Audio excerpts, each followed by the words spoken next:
যাদের নামাজ পড়ার সময় দুনিয়াবি চিন্তা মনে আসে বা নামাজে অমনোযোগী তৈরি হয়, তারা ভিডিওটি শেষ পর্যন্ত দেখার অনুরোধ রইল।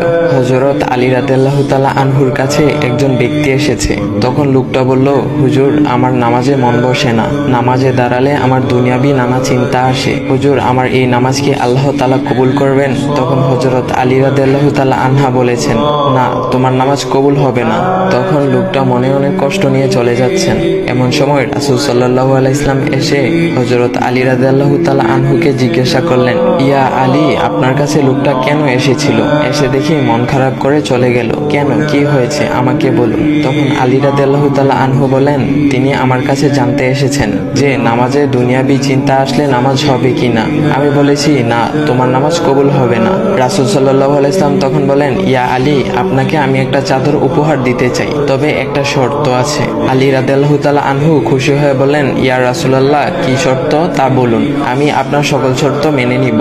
বুঝতেই তো পারছেন রাসূল সাল্লাল্লাহু আলাইহি ওয়াসাল্লামের চাদর বলে কথা। তখন রাসূল সাল্লাল্লাহু আলাইহি ওয়াসাল্লাম বললেন, ইয়া আলী, আপনি যদি এই মুহূর্তে 2 রাকাত নামাজ একনিষ্ঠভাবে পড়তে পারেন দুনিয়াবি সকল চিন্তা দূর করে, তাহলে আমি আপনাকে সেই চাদরটি উপহার দেব।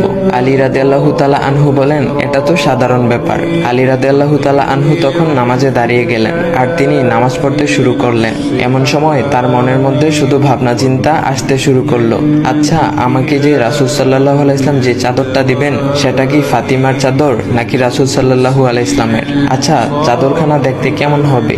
এই বিভিন্ন বিষয় নিয়ে ভাবতে লাগলেন। তিনি ভুলেই গেছেন যে দুনিয়াবি চিন্তা নামাজে আনতে রাসূল সাল্লাল্লাহু আলাইহি ওয়াসাল্লাম নিষেধ করেছেন। এর মধ্যে আলী রাদিয়াল্লাহু তাআলা আনহুর নামাজ পড়া শেষ। আলী রাদিয়াল্লাহু তাআলা নামাজ শেষ করে রাসূল সাল্লাল্লাহু আলাইহি ওয়াসাল্লামকে বলতেছেন, ইয়া রাসূলুল্লাহ, আমি আপনার শর্ত মেনেছি, এখন আমাকে চাদরখানা উপহার দেন।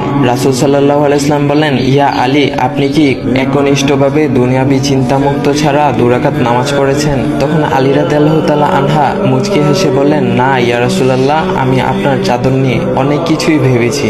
তখন রাসূল সাল্লাল্লাহু আলাইহি ওয়াসাল্লাম বলেন, ইয়া আলী, নামাজ তোমারও হয়েছে, আর তুমি যাকে নামাজ হবে না বলে ফতোয়া দিয়েছো তার নামাজও আল্লাহ তাআলা কবুল করে নিয়েছেন। শোনো আলী, দুনিয়াবি চিন্তা দ্বারা নামাজ বাতিল হয় না, নামাজ মহান আল্লাহ তাআলা কবুল করে নেন।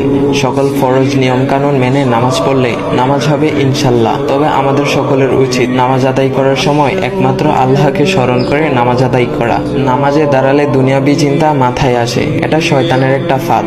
আল্লাহ তাআলা আমাদের সকলকে শয়তানের কুমন্ত্রণা থেকে হেফাজত রাখুক এবং সঠিকভাবে মনোযোগের সাথে নামাজ আদায় করার মতো তৌফিক দান করুক। সবাই বলি আমিন। চাইলে ভিডিওটা আপনি অন্যদের কাছে শেয়ার করতে পারেন, এতে অন্যদের ভুল ভ্রান্তিগুলো দূর হবে।